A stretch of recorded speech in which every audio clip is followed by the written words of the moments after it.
Bom dia. Vamos começar a aula então. Vamos abrir a nossa confissão de fé de New Hampshire, a vermelhinha aqui. Nós vamos abrir no capítulo 3. Abre lá, por favor. Nós precisamos ler. Hoje é a aula de número 36. Nós estamos estudando ainda a doutrina da depravação total, dentro das doutrinas da graça. E hoje nós vamos avançar um pouco mais em alguns textos bíblicos. Semana passada falamos sobre o livre-arbítrio e sobre como que essa doutrina é exposta biblicamente. E agora nós vamos falar um pouco mais da incapacidade do homem de buscar a Deus. O que significa realmente a doutrina da depravação total, da depravação radical. Nós vamos falar disso. Mas vamos ler aqui a nossa confissão de fé. Ela diz assim, capítulo 3 dela, o título é Da Queda do Homem. Cremos que o homem foi criado em santidade, sob a lei do seu Criador, mas por transgressão voluntária, caiu daquele santo e feliz estado. Em consequência do que, todos os homens são agora pecadores, não por constrangimento, como se eles fossem obrigados, mas por escolha.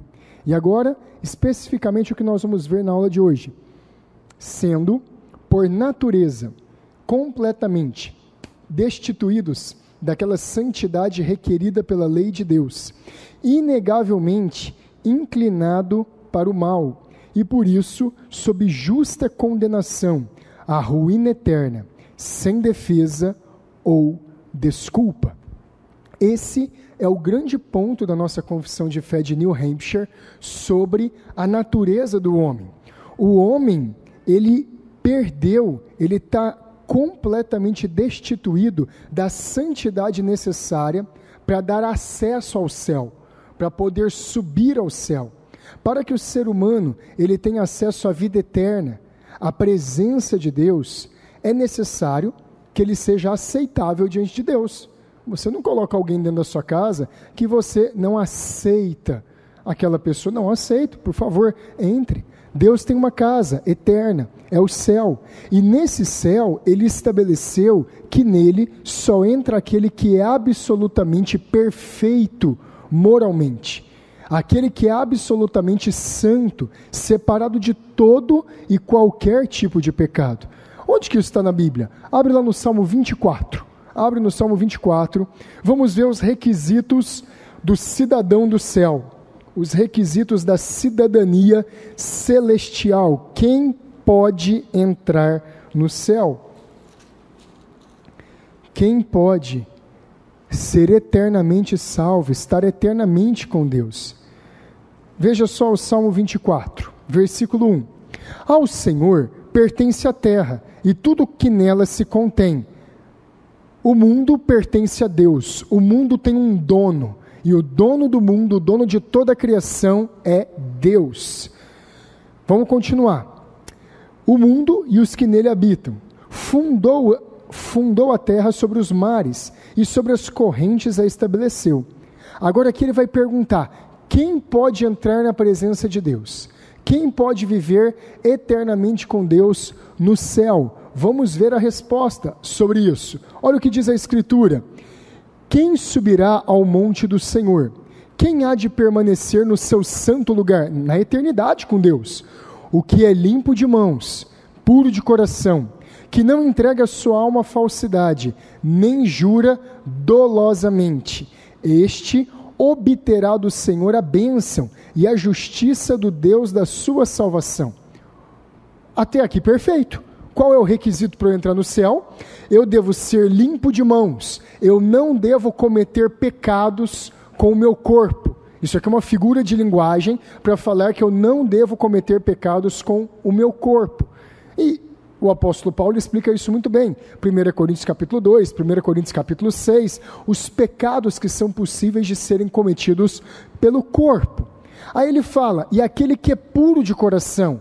Então não são só pecados externos, corporais, físicos, mas aqueles pecados que são cometidos lá dentro, no coração, de foro íntimo, aqueles que ninguém vê, aqueles que ninguém conhece, um pensamento mau sobre alguém, um julgamento de alguma pessoa, uma cobiça, uma maldade, uma mentira que ficou guardada no coração, esses são de foro íntimo, estão guardados no coração. O requisito para subir ao monte do Senhor e para permanecer no seu lugar santo na eternidade é ser puro de coração. E é aquele também, versículo 4, que não entrega a sua alma à falsidade. Pessoas que não vivem na mentira, que nunca mentiram, que nunca cometeram qualquer ato de falsidade. Esse pode ir para o céu. E o último, nem jura dolosamente. Aquele que não promete uma coisa, mas não vai cumpri-la, já faz de caso pensado. Isso aqui é tudo figura de linguagem que o rei Davi, ele usou nesse salmo para dizer o seguinte: olha, só pode entrar e permanecer no céu aquele que é absolutamente perfeito, aquele que não tem nenhuma mancha moral, aquele que não tem nenhuma falha, nenhuma transgressão. Só esse pode habitar tranquilamente na presença de Deus. Quem preenche esse requisito? Quem de nós é dessa forma? Quem de nós nunca pecou? Quem de nós nunca falhou? Quem de nós nunca errou? Nós já vimos nas aulas passadas que todos nós somos pecadores, que todos nós falhamos, que todos nós temos cometido pecado. Como é que nós podemos então ter acesso ao céu? Como é que podemos então exigir entrada na presença de Deus? Não podemos. E é exatamente esse grande dilema que a doutrina da depravação total coloca diante de nós. O que significa a depravação total? Total ou radical significa que o homem, ele é mau em todo o seu ser, em todas as áreas da nossa vida. A queda tornou os seres humanos alienados de Deus. Nós estamos afastados, fugindo de Deus. Todos os seres humanos são injustos, segundo o padrão divino, e moralmente corruptos. Não tem ninguém que passa na prova de Deus. Não tem ninguém que é aprovado diante dos olhos de Deus. Nós somos maus, segundo o que a Escritura diz. Todas as pessoas começam a ser más quando? Quando que se dá o início da nossa maldade? Quando que se dá a corrupção da nossa vida? Desde o nosso nascimento. Nascemos debaixo de maldição e estamos sujeitos à morte espiritual. Respirou nessa terra, gente. Saiu do ventre da mãe, saiu do útero, da placenta, nasceu, já é pecador. Não tem uma idade que a pessoa vai começar a ser pecadora, uma idade que a pessoa ela vai mudar. Ela era pura e a partir daquele momento manchou. Não, o homem já nasce morto espiritualmente. E aqui a gente tem que fazer uma pausa e analisar o seguinte: existem 3 opções diferentes sobre o estado do homem. Existem 3 concepções, principalmente aqui no nosso mundo ocidental, sobre o estado, a condição dos seres humanos. A primeira opção é a opção otimista, é a posição otimista com relação ao homem. E ela diz que o homem está bem, que as mulheres e os homens do nosso mundo, eles estão bem. Acreditam que o homem está evoluindo e que o mundo está ficando cada vez melhor. Essa é a posição otimista. As coisas estão indo bem, está tudo melhorando, está caminhando para um crescimento, uma boa evolução, e as coisas estão indo de vento em polpa.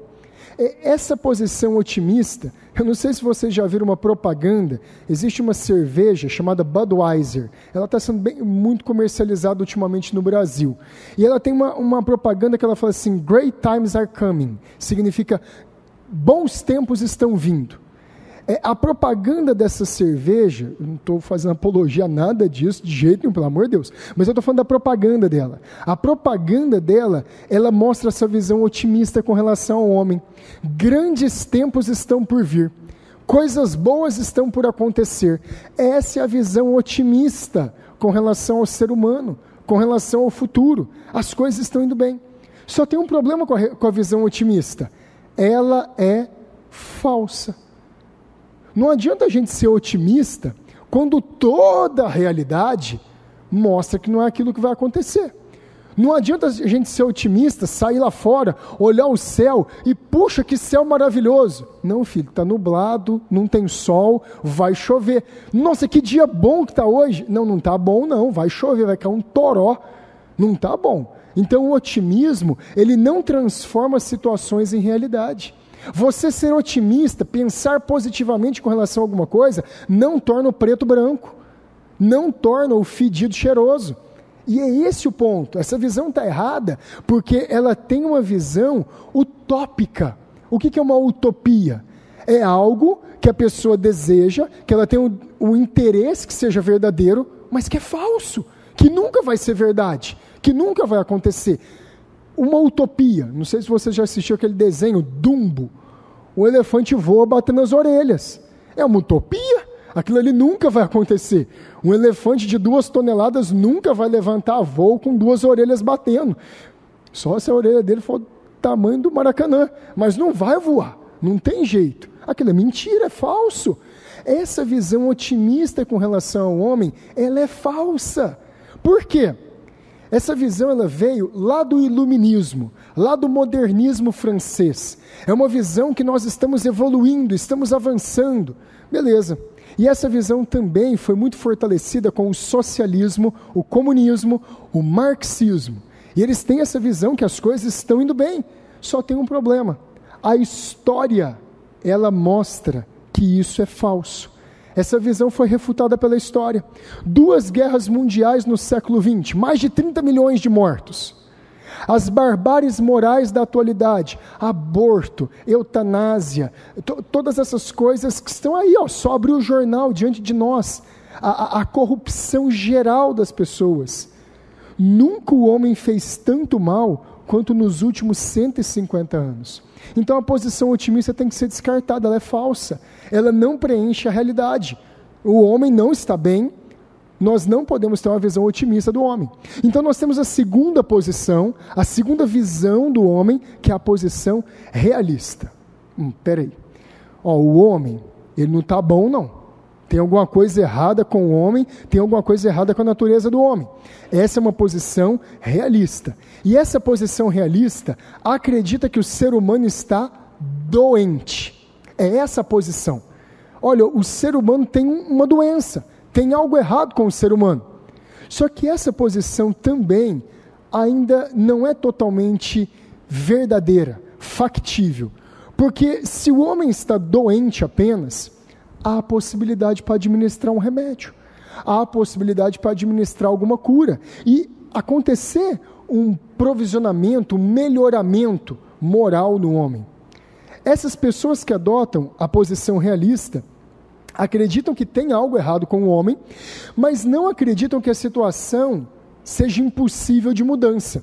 Eles sabem que está mal, mas eles acreditam que se nós tomarmos as atitudes corretas, tivermos o governo correto, colocarmos da maneira correta o homem, dermos a correta educação para ele, o acesso aos meios de comunicação, aos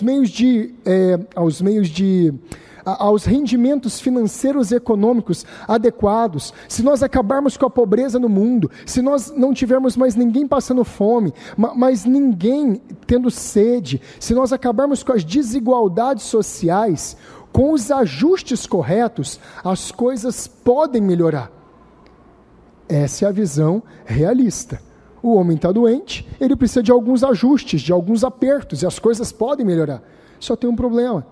Novamente, a história de milhares de anos da nossa existência aqui na Terra, desde Adão, desde Abraão, Isaac e Jacó, até nós hoje, no ano de 2019, a história acumulada refuta essa visão, mostrando que nenhuma melhora interna ou capacidade humana pode promover a mudança necessária para a transformação da maldade no homem.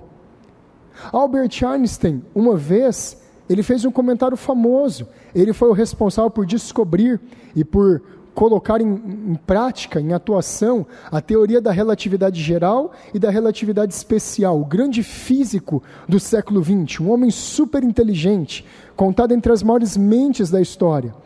O que ele falou sobre o homem?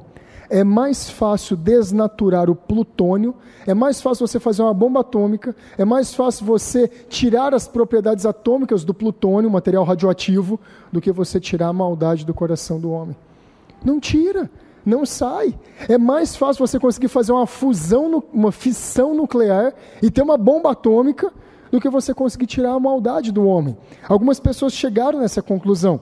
Muitos milhares de anos e avanços tecnológicos não poderão mudar o que outros milhares de anos para trás e avanços tecnológicos e científicos não puderam mudar. Essa visão realista, ela identifica que tem alguma coisa errada, só que ela acredita que a salvação vem através da ciência. Precisamos de bons cientistas, precisamos de boas pessoas que entendam tudo de química, de física, matemática, biologia, e essas pessoas, elas vão trazer para nós a resposta que a gente precisa.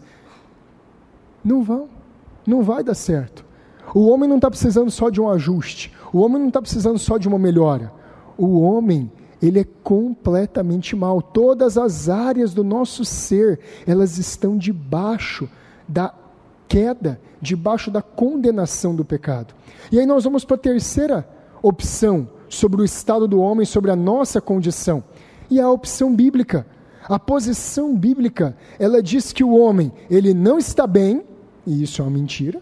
Ele diz que o homem, ele não está só doente, mas a posição bíblica, ela diz que o ser humano está morto em delitos e pecados. Efésios capítulo 2, versículo 1. O homem está morto. Essa é a posição da Bíblia. Essa é a posição que fez todo sentido e que trouxe à tona o ensino bíblico que pode finalmente mudar alguma coisa no homem. Para nós podermos curar, para nós podermos chegar no ponto do Evangelho realmente ser o poder de Deus para a salvação de todo aquele que nele crê, nós precisamos identificar o tamanho do estrago que o pecado fez. E o estrago que o pecado fez foi profundo. Ele não fez só um corte, ele matou o ser humano. Mas matou como, pastor? Nós estamos tudo vivo aqui, conversando, falando, como é que eu estou morto? Presta atenção, é uma linguagem figurada da Bíblia. Nós estamos mortos em delitos e pecados. Não significa que a gente não tem vida. Temos vida. A gente vai sair daqui, vai almoçar, nós vamos sair daqui e fazer várias coisas. Nós estamos vivos. Mas espiritualmente, no que diz respeito a entrar no Monte Santo do Senhor e viver com Deus para sempre, estamos mortos. Nesse sentido nós estamos mortos. No sentido de podermos nos reconectar com Deus por nós mesmos. Não temos condição. Não podemos. Não conseguimos, não alcançamos, não dá para chegar. As Escrituras mostram que o problema do homem reside no fato dele ser totalmente morto em relação a qualquer disposição verdadeira para Deus. É nesse ponto que a doutrina da depravação total ensina. Nós estamos mortos para qualquer coisa verdadeira com Deus. Somos completamente impotentes em mudar o nosso estado de rebelião contra Deus. Não podemos mudar esse estado. Não tem como voltar atrás. E isso aqui nos leva então a entender o seguinte, que o problema do homem não é um problema de um comportamento que ele aprendeu ou de um comportamento que ele imita. A gente não passa a ser mal por causa do meio que a gente está, por causa de onde nós estamos. Teve uma família ruim, complicada, por isso que o rapazinho é mal. Mas o outro lá teve uma família assim, assado, por isso que é mal. E essas desculpas esfarrapadas todas da psicologia e da sociologia moderna, da antropologia também. Não, essa é uma visão errada do homem. O homem é mau, porque tem algo na sua raiz. Por isso que é depravação radical, é na raiz. Algo dentro de nós, na nossa natureza, que é corrompido. O homem é mau desde o seu nascimento. Não é algo externo, ou algo que a sociedade torna o homem mau. É a própria natureza do homem que é má. Vamos para a Bíblia? Antigo Testamento para ver isso? Abre lá em Jeremias 17, versículo 9. Vamos ver se a Bíblia fala isso. Será que a Bíblia concorda com essa visão? Será que a posição que o homem está morto é bíblica? E é esse o nosso ponto, gente. Nós temos que saber aqui o que a Bíblia diz. Se a Bíblia concorda com isso ou não. Não adianta nós ficarmos especulando. Vamos ver o que a Bíblia diz. Jeremias 17, 9. Olha a opinião do Antigo Testamento com relação ao homem.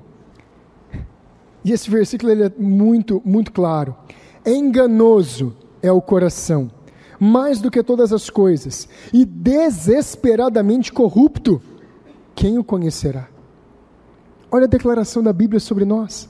Isso aqui é a nossa declaração. Isso aqui é o que fala sobre nós. Agora lembra lá do Salmo 24, que para entrar no céu tem que ser puro de mãos, limpo de coração, que não jura enganosamente e que não entrega a alma para a falsidade. Quando você lê Jeremias 17, 9, está falando, peraí, o coração é enganoso, já não passa na prova do coração, o coração não é limpo. Aqui diz que ele é mais enganoso do que todas as coisas. Ele é desesperadamente corrupto. Olha a linguagem que a Bíblia usa. Olha o jeito que a Bíblia coloca. Ela não fala apenas assim, olha, que ele é mau, que ele é impuro. A Bíblia diz que o coração, ele é desesperadamente. É algo desesperador. É uma onda de 50 metros de altura vindo contra você. Você está de mão dada com a sua esposa, com o seu filho, e você está olhando aquilo e desesperadamente não tem para onde correr. É isso que a Bíblia está falando. O coração do homem é desesperadamente corrupto. Isso aqui significa que não há esperança para ele deixar de ser corrupto. Não há esperança para ele mudar. Não há nada que possa ser feito.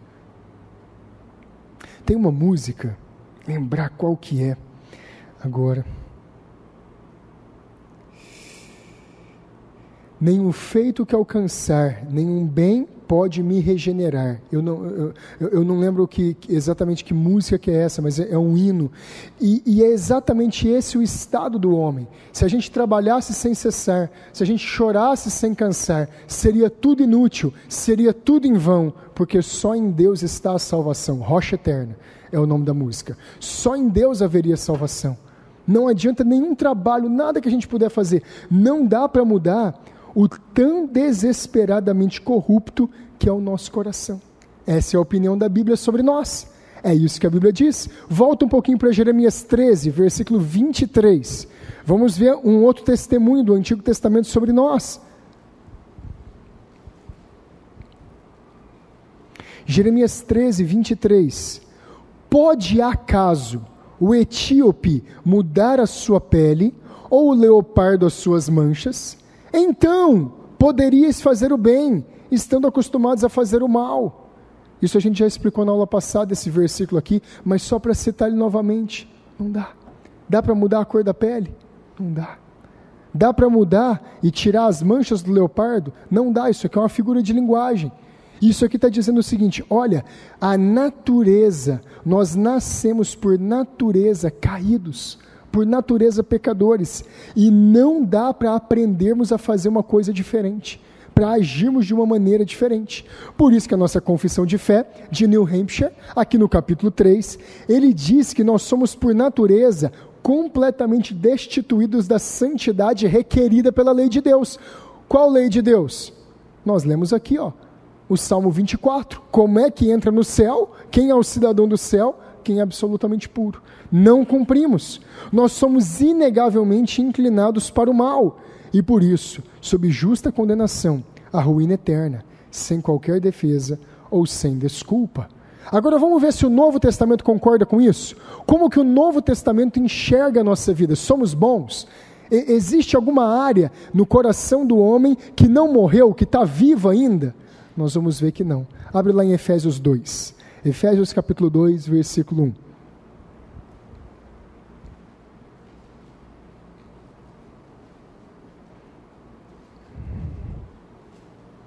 Efésios 2, 1.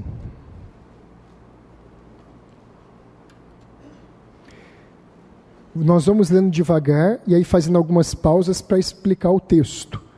E esse texto aqui ele é fantástico sobre isso. Depois, quando a gente for estudar a parte da eleição, nós vamos estudar do versículo 1 até o último versículo dessa parte, até o versículo 9.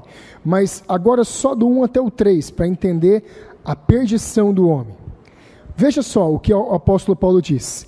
Ele vos deu vida estando vós mortos nos vossos delitos e pecados. Para aí. Vamos lá. Vamos entender o que está sendo dito aqui. O apóstolo Paulo está usando uma figura, um recurso literário aqui, que ele está fazendo uma comparação por opostos. Ele está fazendo duas coisas, uma ser oposta à outra. Ele está comparando a salvação com a vida, ele está comparando a queda, o pecado do homem, com a morte. Ele diz que a vida que nós temos, a vida que o salvo tem, que o crente tem, ela veio de alguém. Olha o começo do versículo. Ele vos deu vida. Significa que nós não podemos produzir vida espiritual. Significa que nós não podemos produzir fé salvadora.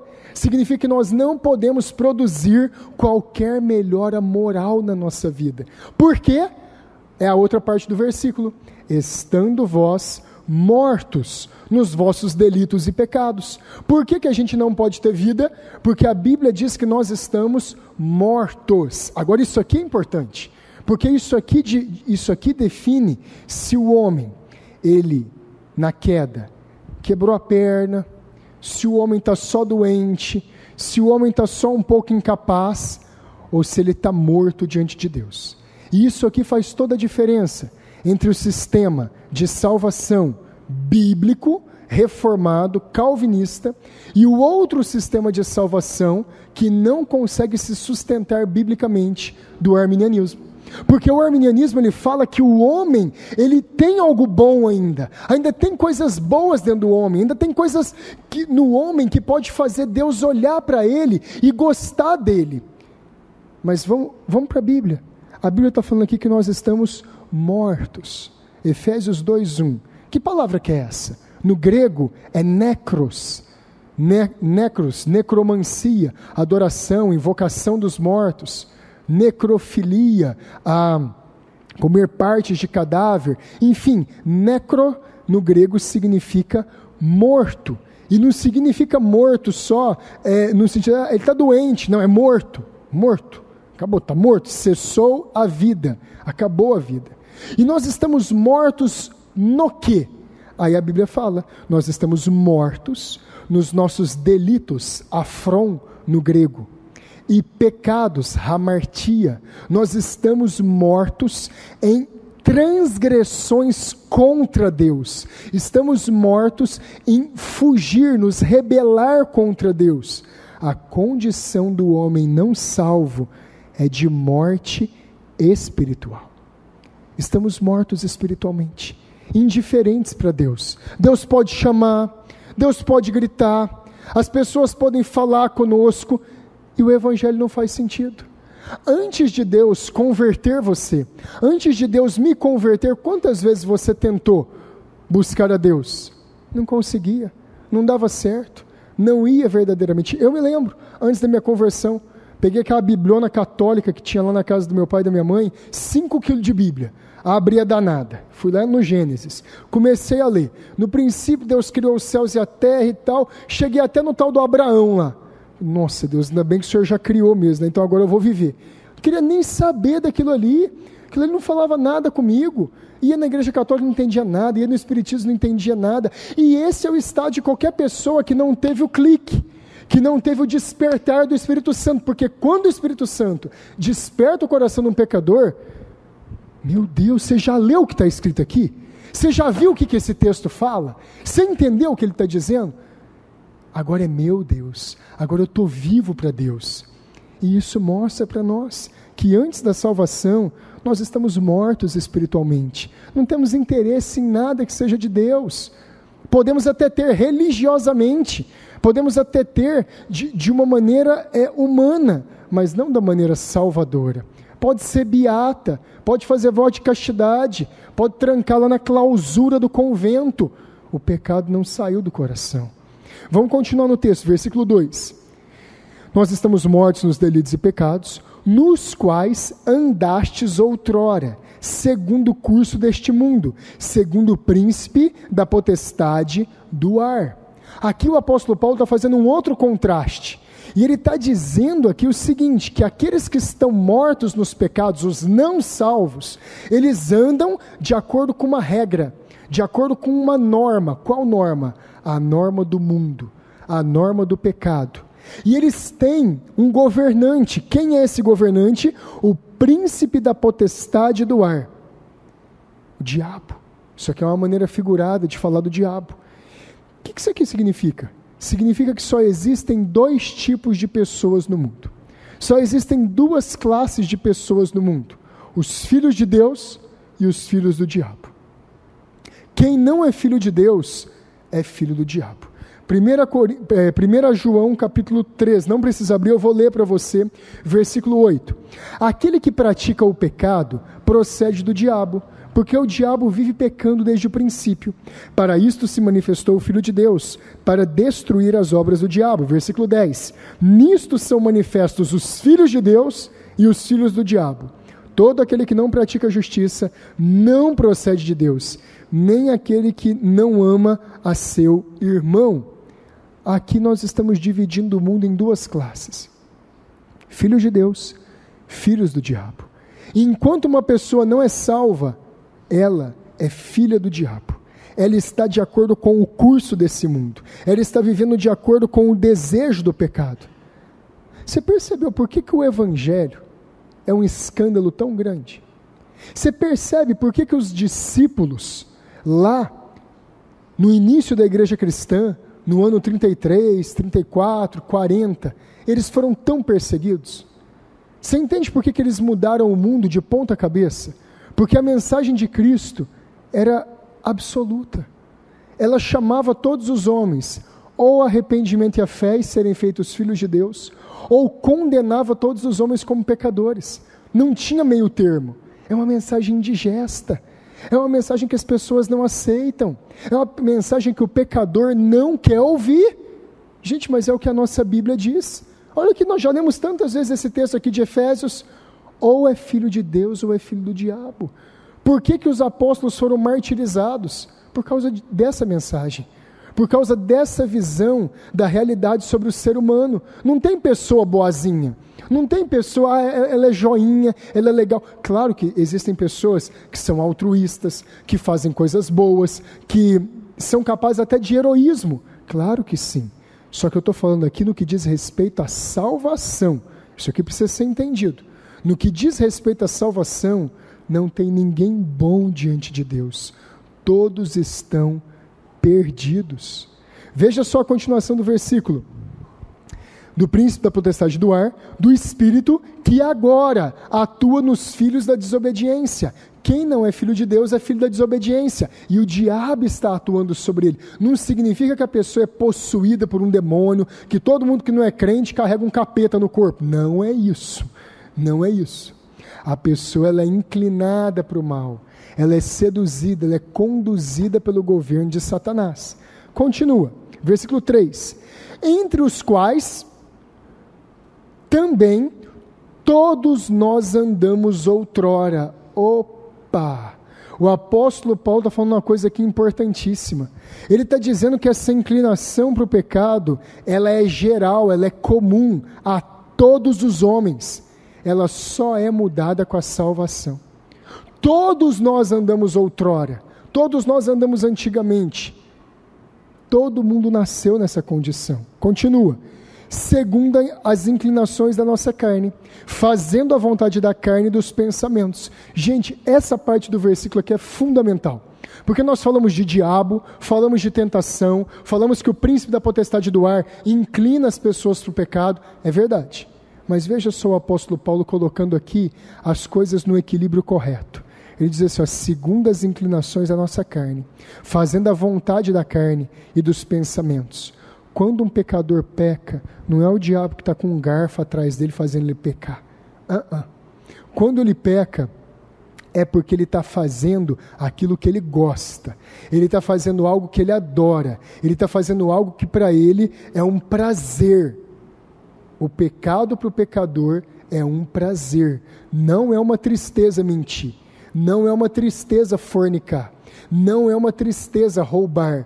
Não é uma tristeza fazer essas coisas para o pecador, é uma alegria, é um estilo de vida. O pecador gosta de fazer essas coisas. Esse texto aqui é fundamental, porque ele explica o que a gente falou semana passada com relação à doutrina do livre-arbítrio. Existe o livre-arbítrio, mas por que a gente não exerce o nosso livre-arbítrio para o bem? Perdemos essa capacidade. E o pior, nem queremos essa capacidade. Por sermos maus por natureza, tudo que a gente quer é a inclinação da nossa carne, é fazer a vontade do pecado, é andar em todo pensamento sujo contra Deus. E aí o final do versículo: e éramos, por natureza, filhos da ira, como também os demais. A essência do homem é pecaminosa, é algo inato, que acompanha todos os nascidos seres humanos. É a essência nossa, por natureza, filhos da ira.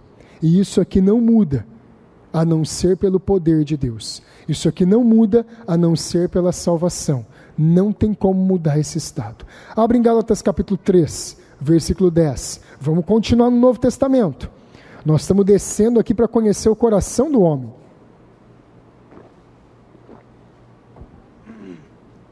Estamos conhecendo a realidade de quem nós somos. Gálatas 3:10. Todos quanto, pois, são das obras da lei, estão debaixo de maldição, porque está escrito: maldito todo aquele que não permanecer em todas as coisas escritas no livro da lei, para praticá-las. Pecar é quebrar a lei de Deus.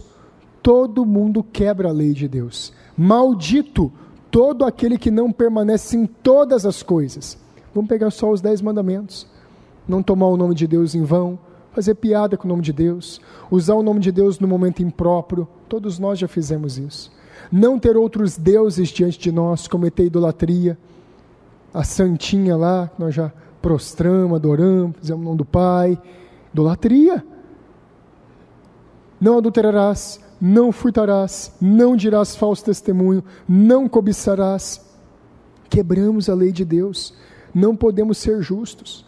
Agora veja a força do argumento, do argumento do pecado, que nós somos pecadores e estamos longe de Deus. Romanos 3:23, não precisa abrir.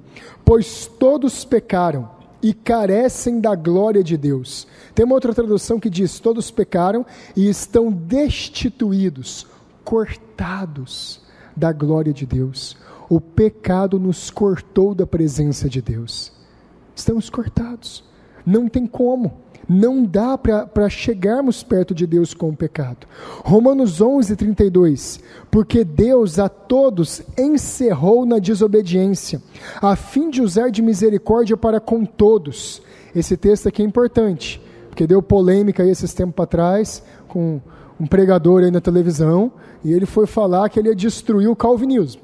Falou, faz pouquinho tempo aí, faz 2 semanas atrás.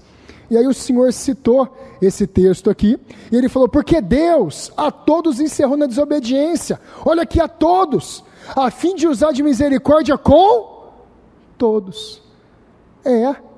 Mas ele não leu os 11 capítulos anteriores de Romanos, e ele não leu simplesmente o contexto do texto, e ele gostava de falar essa frase antes, mas ele não leu essa parte, porque aqui, gente, está falando de todos.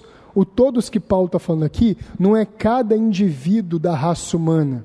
O todos que ele está falando no capítulo 11 de Romanos, ele está fazendo uma discussão. Ele está discutindo entre judeus e gentios. Quando ele fala todos, ele está falando assim: olha, Deus, ele colocou, ele considerou, porque colocar aqui também não é que encerrou aqui, também não é que Deus peca miserável. Deus não pode ser tentado pelo pecado. Tiago capítulo 1:13, isso está muito claro. Mas quando ele diz aqui que ele encerrou todos debaixo da desobediência, é que tanto judeus são pecadores, quanto gentios são pecadores. E ele, a fim de manifestar misericórdia para com todos. Existe judeu que é salvo? Existe o apóstolo Paulo, Mateus, existe Tiago, João, todos eles eram judeus. Existe gentio que foi salvo? Existe também Timóteo, existe Tito, existe Lucas, todos eles eram gentios. Então aqui o argumento do apóstolo Paulo é que todos são pecadores e todas as classes de pessoas podem ser salvas, tanto judeus quanto gentios. Só para explicar esse texto aqui, para não ficar dúvida. O que Jesus acha do ser humano? Qual que é a opinião do Mestre? Qual que é a opinião do Senhor Jesus com relação ao homem? Conservamos alguma coisa boa no nosso coração? Temos alguma ilha de moralidade dentro do nosso coração? Alguma área que não foi corrompida, que não foi tocada pelo pecado? Vamos ver o que Jesus acha. Abre lá em João capítulo 2, no versículo 24. Essa aqui é a opinião do Senhor Jesus. João capítulo 2, versículo 24.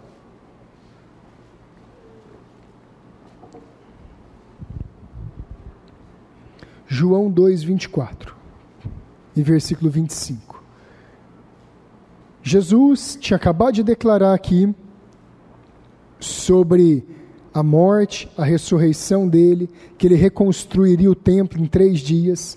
Os fariseus e os escribas não aceitaram essa declaração, as pessoas não creram nele, e houveram algumas pessoas que creram, mas que creram superficialmente em Jesus, foram iluminadas. É o mesmo caso daquele texto lá de Hebreus capítulo 6, foram iluminados, provaram da virtude da vida, provaram dos dons do mundo vindouro, e outra vez recaíram. É impossível que sejam renovados para o arrependimento. Aquilo ali não está falando de perda da salvação, aquilo ali está falando de pessoas que conheceram a verdade, mas que não conheceram ela num ponto salvador, não foram transformadas. Jesus está lidando com o mesmo tipo de pessoas aqui em João capítulo 2, e olha o que ele fala no versículo 24, mas aqui ele já está fazendo uma oposição. Eles disseram que tinham crido, vamos ver o que Jesus acha, mas o próprio Jesus não se confiava a eles, porque os conhecia a todos, e não precisava de que alguém lhe desse testemunho a respeito do homem, porque ele mesmo sabia o que era a natureza humana. Ele não precisava que alguém contasse para ele: ó, Jesus, aquele ali, ó, ladrão, aquele ali mentiroso. Jesus não chega perto daquele rapaz lá não, que ele é enganador no último, só passa os outros para trás. Já que a mulher lá, a língua dela é igual o tapete da realeza, é grande, é comprida, mestra na fofoca. Não precisava de falar isso para Jesus, não era necessário. Por quê, gente? Porque ele mesmo sabia o que era a natureza humana. Gente, que texto forte!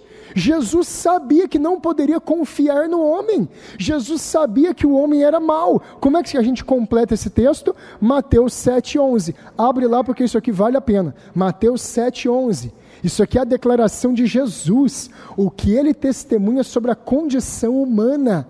Olha o que ele vai falar de quem é o homem, de como é o homem. Mateus 7,11. Ora, se vós que sois maus, sabeis dar boas dádivas aos vossos filhos, quanto mais vosso Pai que está nos céus dará boas coisas aos que lhe pedirem? O Pai que está no céu dá coisas boas a quem pede. Nós que estamos na terra somos maus. Olha a declaração de Jesus. Quem é o ser humano? Jesus está falando. Como é que Deus nos vê? Maus, pecadores, indignos da presença dele. E se somos pecadores e não cumprimos a lei de Deus, sobre nós vai cair uma justa condenação pelo pecado. Haverá condenação contra o pecado. Escuta esse texto, Ezequiel 18, do versículo 19 até o 20. Mas dizeis, por que não leva o filho a iniquidade do pai? Porque o filho fez o que era reto e justo, e guardou todos os meus estatutos e os praticou, por isso certamente viverá. A alma que pecar, essa morrerá. O filho não levará a iniquidade do pai, nem o pai a iniquidade do filho. A justiça do justo ficará sobre ele, e a perversidade do perverso cairá sobre ele. A alma que pecar, esta morrerá. É um juízo, gente. É uma sentença. Deus declarou que quem pecasse morreria. A alma que pecar, ela vai morrer. Ela é culpável diante de Deus. Escuta Romanos 3,19. Ora, sabemos que tudo que a lei diz, aos que vivem na lei o diz, para que se cale toda a boca, e todo mundo seja culpável perante Deus. Todo o mundo é culpável diante de Deus. Não tem ninguém na face da terra que vai ser inocentado, que vai ser considerado justo aos olhos de Deus. Todos são culpáveis. Todos vão comparecer um dia para um julgamento, e esse julgamento já está marcado como é que vai ser a sentença. É morte, é condenação, porque nenhum de nós reúne os requisitos para a salvação. Agora abre de novo a nossa confissão de fé de New Hampshire, vai lá no capítulo 6 dela. Vamos ler uma coisa importantíssima aqui, sobre o pecado. E por que a depravação total, essa doutrina, é tão importante de ser conhecida? Confissão de fé de New Hampshire, capítulo 6. Da natureza livre da salvação. Escuta. Cremos que as bênçãos da salvação são colocadas à disposição de todos pelo Evangelho, que é o dever imediato de todos aceitá-las por uma fé cordial, penitente arrependida e obediente, e que nada impede a salvação do maior pecador na terra, exceto sua própria depravação inerente e rejeição voluntária do Evangelho, que a rejeição envolve-o em uma condenação agravada. Rejeitar o Evangelho faz a pessoa ser mais condenada. Mas o que é o mais importante aqui na nossa confissão, ela é muito inteligente. Ela fala assim, olha, nada impede a salvação do maior pecador na terra. O maior pecador na terra pode ser salvo, exceto sua própria depravação inerente, exceto a sua própria depravação radical, total. O que a nossa confissão de fé está querendo dizer? É possível que todos os homens sejam salvos pela graça de Deus e não por eles mesmos. É possível que o pior homem da terra seja salvo pela graça de Deus e não por ele mesmo, não por nenhum mérito dele, não por nenhum feito dele. Gente, é claro isso aqui, e os versículos, eles não têm como ser mais claros na Bíblia com relação a isso. O homem, ele tem uma resistência invencível contra Deus. O ser humano, ele não quer, de jeito nenhum, no seu estado natural, se submeter à religião da Bíblia. Não quer. Olha, gente, a gente pratica qualquer outra religião. A gente pode praticar o hinduísmo, fazer aquelas coisas doidas de andar em cima de brasa, deitar em cama de prego, faz essas coisas tudo. Faz peregrinação para Meca, vai para Aparecida do Norte a pé, paga promessa, faz o caminho de Santiago de Compostela, na Espanha. A gente faz o diabo para ser religioso, mas o padrão bíblico a gente não faz. O padrão bíblico o pecador não consegue fazer, ele não quer fazer. Porque o padrão bíblico importa ele se humilhar, importa ele reconhecer que é totalmente mal e que só Deus pode tirar ele daquele estado. O coração rebelde do homem não aceita esse padrão. Vamos ver João capítulo 5, versículo 39. Vamos ver se a gente quer Deus. Não, pastor, mas eu tinha uma avó, pastor, que a mulher queria Deus. Se ela foi salva, ela queria mesmo. Se ela não foi salva, era tudo religiosidade exterior. Sabe por quê? Esse texto prova isso. Que não tem velhinha religiosa, que não tem vozinho pagador de promessa. Não tem, gente. Olha o texto, João 5,39. Examinais as Escrituras, porque julgais ter nelas a vida eterna, e são elas mesmas que testificam de mim. Contudo, não quereis vir a mim, para terdes vida. Isso aqui é uma acusação de Jesus contra os fariseus. Ele está virando para os fariseus, ele está virando para os homens mais religiosos de Israel. Eu e você, a gente nunca vai ser religioso no ponto que esse povo aqui foi religioso. Você pode pegar os beatos hoje da Igreja Católica, eles não são religiosos no ponto desses homens aqui. Vamos contar um pouquinho da religiosidade, do grau de espiritualidade que os fariseus tinham.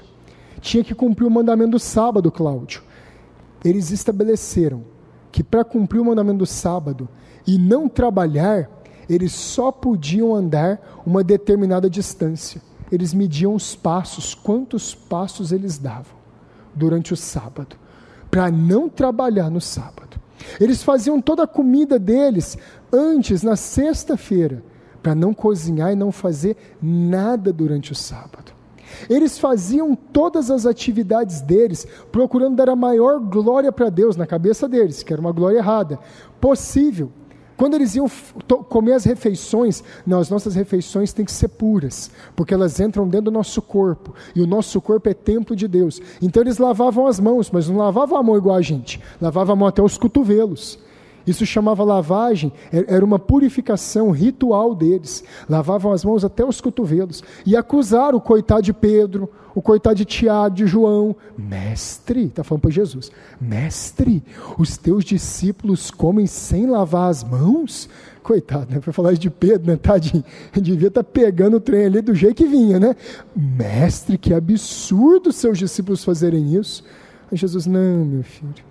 O que contamina o homem não é o bigato, não é o verme, não é a sujeira, não é a salmonela. O que contamina o homem são os homicídios, são os adultérios, são as prostituições, é a maldade que vem de dentro do coração. Esses homens eram extremamente religiosos. Eles cumpriam os votos deles de um jeito que nós nunca vamos cumprir. Não cumprimos de jeito nenhum. Eles iam na festa dos tabernáculos, eles iam na festa das colheitas, o Pentecostes, eles iam na Páscoa, faziam um sacrifício bonitinho, observavam o jejum anual do dia do Yom Kippur, o dia da expiação, eles faziam tudo direitinho, tinha o sacrifício da manhã, o sacrifício da tarde. Jesus está falando assim, examina as Escrituras, vocês acham que tem nelas vida eterna, elas estão falando de mim, ó Jesus, ele está apontando para ele, contudo vocês não querem vir a mim, para ter vida eterna. Os homens mais religiosos que já pisaram na face da terra foram esses fariseus. Nenhum daqueles monges budistas do Nepal, nenhuma daquelas freiras medievais não ganha desses homens aqui. Esses homens aqui, eles, se possível, tirariam Deus do trono e sentariam lá. E foi isso que eles fizeram em Mateus capítulo 23. Vocês se assentaram na cadeira de Moisés. Não foi que eles se tornaram intérpretes da lei. Eles começaram a falar o que era a lei de Deus no lugar de Moisés. Olha a acusação de Jesus, em Mateus capítulo 23. Vocês se assentaram na cadeira de Moisés. Eles começaram a dizer o que estava certo e o que estava errado. Esses homens aqui eram extremamente religiosos. Mesmo tendo acesso à verdade das Escrituras, mesmo conhecendo muita coisa, no estado de inimizade que o homem está, no estado de inimizade que o pecado colocou o homem, ninguém pode buscar a Deus por si mesmo. No estado natural, o homem vai fazer qualquer coisa, em outras formas de adoração, menos a forma bíblica das Escrituras. Mateus 23, 37, abre lá, é o finalzinho da exortação de Jesus contra esses fariseus. É o finalzinho, ele está terminando de exortar, olha o que ele fala. E ele fala isso para a cidade mais religiosa de todos os tempos, e não é Roma, é Jerusalém. Olha o que ele diz. Mateus 23, 37. Jerusalém, Jerusalém, que mata os profetas e apedreja os que te foram enviados. Quantas vezes quis eu reunir os teus filhos, como a galinha junta os seus pintinhos debaixo das asas, e vós não o quisestes. Jesus, ele está testemunhando da dureza de coração desse povo, a responsabilidade deles pela própria condenação deles. Não quiseram, rejeitaram a Deus, não quiseram Deus. Por que Jesus, esse texto aqui ele é bem emblemático? Por que Jesus fala isso? Ele passou 3 anos pregando em Israel. Ele mandou Jeremias, Isaías, Ezequiel, Daniel, 12 profetas menores. Ele mandou tantas pessoas para ensinar o caminho de Deus para esse povo. Eles não quiseram. Eles rejeitaram o caminho do Senhor. Ele fala, vocês não quiseram. Você acha que o homem mudou desde aquela época para hoje? Não mudou. Nós continuamos sendo o mesmo ser humano. Mau, pecador. Escuta esse texto, Atos 13, 46.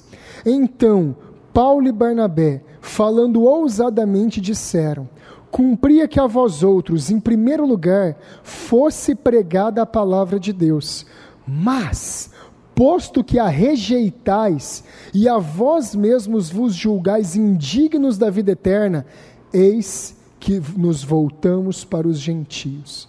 O povo mais religioso, os judeus, que mais tinham acesso à lei de Deus, à verdade de Deus do Antigo Testamento, rejeitaram essa lei. Rejeitaram a palavra de Deus. Rejeitaram a salvação em Cristo. Agora abre para a gente terminar lá em Provérbios capítulo 1.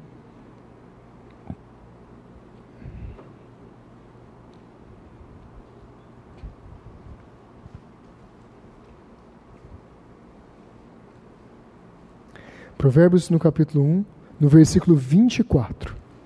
Acredito que está mais do que provado que o homem, ele não pode ir para Deus sozinho. E esse aqui é o primeiro ponto importantíssimo das doutrinas da graça, importantíssimo para nós entendermos todo o restante. Provérbios 1, 24. Mas, porque clamei e vós recusastes? Porque estendi a mão e não houve quem atendesse? Antes, rejeitastes todo o meu conselho e não quisestes a minha repreensão. Esse é o estado do homem pecador. Não quer a repreensão da sabedoria. Não quer o conselho da sabedoria de Deus. Recusa a verdadeira sabedoria de Deus. Se isola, se afasta de Deus. Essa é a condição do homem. Não dá para mudar ela sozinho. Não dá para mudar ela pela nossa própria força. O homem, ele é mau em todas as áreas da vida. Não tem como fugir disso.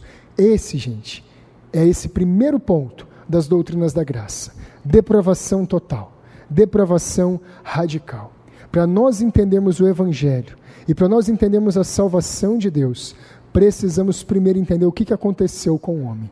Está mais do que provado biblicamente que o homem não quebrou a perna no jardim do Éden. O homem não quebrou o braço, não está com a febre, ele não está doente. O ser humano no jardim do Éden, ele morreu. Ele está separado de Deus e nada pode ser feito da parte do homem para retornar a Deus. Deus precisa fazer alguma coisa. Deus precisa agir. Deus precisa estender uma maneira soberana para salvar o homem do pecado que ele se encontra. E isso vai nos levar para nossas próximas aulas e para os nossos próximos pontos. Se o homem está totalmente perdido, então o homem, ele precisa de uma intervenção divina para ser salvo. Isso é o que a doutrina bíblica da eleição ensina. Só que essa eleição, essa escolha de Deus, ela precisa ter um pagamento. O homem é pecador. Como é que Deus vai deixar o pecador sair livre? Ele seria injusto. Então precisa ter uma redenção, precisa ter uma expiação. E essa expiação, ela precisa ser eficaz, eficiente, para transformar todos aqueles que Cristo ia comprar. Só que essa expiação eficiente, ela precisa ser aplicada no meu coração, no coração de todo pecador. E por isso entra quem elege a Deus o Pai, quem pagou o preço pelos pecados dos eleitos é Jesus Cristo Filho, e quem aplica a salvação por a quem Cristo morreu e a quem Deus elegeu é o Espírito Santo, chamando essas pessoas eficientemente, tirando elas, ressuscitando elas dos mortos. Não é isso que fala Romanos capítulo 6? Que nós fomos ressuscitados com Cristo dos mortos? Olha, as imagens bíblicas todas batem com isso. O Espírito Santo chama eficazmente esses crentes. E depois, o Pai, o Filho e o Espírito Santo mantém esses salvos até eles chegarem na glória, a última parte da doutrina da graça, a perseverança dos santos. Tudo absolutamente bíblico, absolutamente comprovado nas Escrituras.